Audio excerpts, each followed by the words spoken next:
नमस्कार, मी न्यूज मराठी 24 प्रतिनिधी विनोद शिंगे। आज महायुतीच्या प्रचारासाठी गोवा राज्याचे मुख्यमंत्री प्रदीपजी सावंत साहेब इथं आपल्याजवळ आलेले आहेत। सर नमस्ते। आपण आज हातकंडेच्या दौऱ्यावर आहात, नेमकं काय मतदारांना सांगाल? आज मी महायुतीच्या प्रचारासाठी संपूर्ण महाराष्ट्रातल्या वेगवेगळ्या भागात गेल्यानंतर आज शेवटच्या दिवशी महायुतीच्या प्रचारासाठी या ठिकाणचे आपले जनसुराज्य पार्टीचे उमेदवार श्री अशोकराव माने यांच्या मतदारसंघात हातकणंगले ह्या गावामध्ये आहे। संत बाहुबली यांचं दर्शन घेतल्यानंतर आज प्रचाराला सुरुवात करतोय। मी एवढं निश्चित सांगेन की सरकार 100% महायुतीचं येतोय आणि हातकणंगलेमध्ये परिवर्तन हे निश्चित आहे।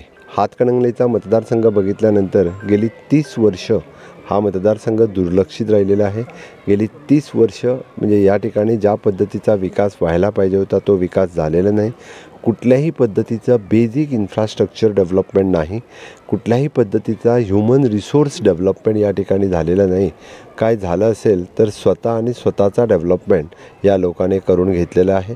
हातकणंगलेच्या लोकांना मी आव्हान करेन, पहिल्या वेळी मत हातकणंगलेमध्ये परिवर्तनासाठी द्या, महायुतीसाठी द्या आणि महायुतीसाठी दिल्यानंतर आपला या ठिकाणी अशोकराव मानेजी जे निवडून येणार आहेत, नंतर पुढच्या 5 वर्षामध्ये केलेला विकास बघा। नाही केला तर मला विचारा, मी रिस्पॉन्सिबिलिटी घेतो ह्या मतदारसंघाचा विकास करण्यासाठी, एवढं विश्वासाने मी सांगू शकतो।